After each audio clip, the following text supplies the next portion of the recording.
Alright guys, hey, welcome back. Today we're going to be continuing through Harry Potter and the Chamber of Secrets. The last time we left off, they had just finished their first Defense Against the Dark Arts class, which probably wasn't amazing. They're beginning to think that maybe Gilderoy Lockhart isn't the guy he thinks he is, or says he is. So in this one, it's Chapter 7, Mudbloods and Murmurs. Harry spent a lot of time over the next few days dodging out of sight whenever he saw Gilderoy Lockhart coming down a corridor. Harder to avoid was Colin Creevey, who seemed to have memorized Harry's schedule. Nothing seemed to give Colin a bigger thrill than to say, "All right, Harry," 6 or 7 times a day and hear, "Hello, Colin," back. However exasperated Harry sounded when he said it. Hedwig was still mad with Harry and the disastrous car journey, and Ron's wand was still malfunctioning, surpassing itself on Friday morning by shooting out of Ron's hand in charms and hitting tiny old Professor Flitwick squarely between the eyes, creating a large, throbbing green boil where it had struck. So, with one thing and another, Harry was quite glad to reach the weekend. He, Ron, and Hermione were planning to visit Hagrid on Saturday morning. However, Harry was shaken awake several hours earlier than he would have liked to be woken up by Oliver Woods, captain of the Gryffindor Quidditch team. "Oh, what's the matter?" Harry said groggily. "Quidditch practice," said Wood. "Come on." Harry squinted at the window. There was a thin mist hanging across the pink and gold sky. Now that he was awake, he couldn't understand how he could have slept through the racket the birds were making. "Oliver," Harry croaked. "It's the crack of dawn." "Exactly," said Wood. He was a tall and burly 6th year, and at the moment his eyes were gleaming with crazed enthusiasm. "It's part of our new training program. Come on, grab your broom and let's go," said Wood heartily. "None of the other teams have started training yet. We're going to be first off the mark this year." Yawning and shivering slightly, Harry climbed out of bed and tried to find his Quidditch robes. "Good man," said Wood. Meet you on the field in 15 minutes." When he had found his scarlet team robes and pulled on his cloak for warmth, Harry scribbled a note to Ron explaining where he'd gone, and went down the spiral staircase to the common room, his Nimbus 2000 on his shoulder. He had reached the portrait hole when there was a clatter behind him, and Colin Creevey came dashing down the spiral staircase, his camera swinging madly around his neck and something clutched in his hand. "I heard someone saying your name on the stairs, Harry. Look what I've got here. I've had it developed. I wanted to show you."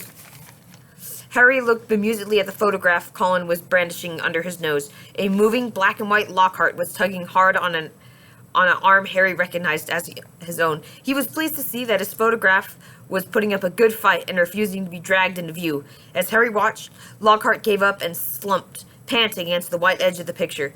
"Will you sign it?" said Colin eagerly. "No," Harry said flatly, glancing around to check the room was well deserted. "Sorry, Colin, I'm in a hurry. Quidditch practice." He climbed through the portrait hole. "Oh, wow, wait for me. I've never watched a Quidditch game before." Colin scrambled through the hole after him. "It's really boring," Harry said quickly, but Colin ignored him, his face shining with excitement. "You were the youngest house player in 100 years, weren't you, Harry? Weren't you?" said Colin, trotting along beside him. "You must be brilliant. I've never flown. Is it easy? Is that your own broom? Is that the best one there is?" Harry didn't know how to get rid of him. It was like having an extremely talkative shadow. "I don't really understand Quidditch," said Colin breathlessly. "Is it true there are 4 balls, and 2 of them fly around trying to knock people off their brooms?" "Yes," said Harry heavily, resigning to explaining the complicated rules of Quidditch. "They're called bludgers. There are 2 beaters and on each team who carry clubs to beat the bludgers away from the side. Fred and George Weasley are the Gryffindor beaters." "And what are the other balls for?" Colin asked, tripping down a couple steps because he was gazing open-mouthed at Harry. "Well, the quaffle, that's the biggest red one, is the one that scores goals. 3 chasers on each team throw the quaffle to each other and try to get it through the goalpost at the end of the pitch. There are 3 long poles with hoops on the end. And the 4th ball is the golden snitch," said Harry. "And it's very small, very fast, and difficult to catch. But that's what a seeker's got to do, because a game of Quidditch doesn't end until the snitch has been caught. And whichever team seeker gets the snitch earns his team an extra 150 points. "And you're the Gryffindor seeker, aren't you?" Colin said in awe.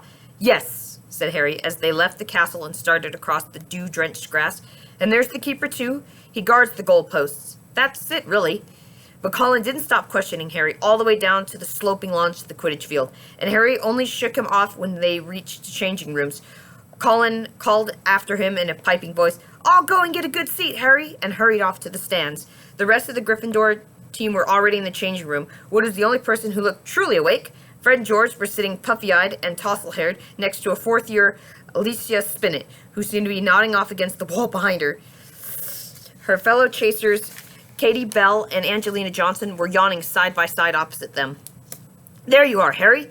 What kept you?" said Wood briskly. "Now I want a quick talk with you before we actually get on the field, because I spent the summer devising a whole new training program, which I really think will make all the difference."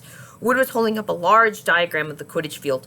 On it were drawn many lines, arrows, and crosses in different colored inks. He took out his wand, tapped the boards, and the arrows began to wiggle over the diagram like caterpillars.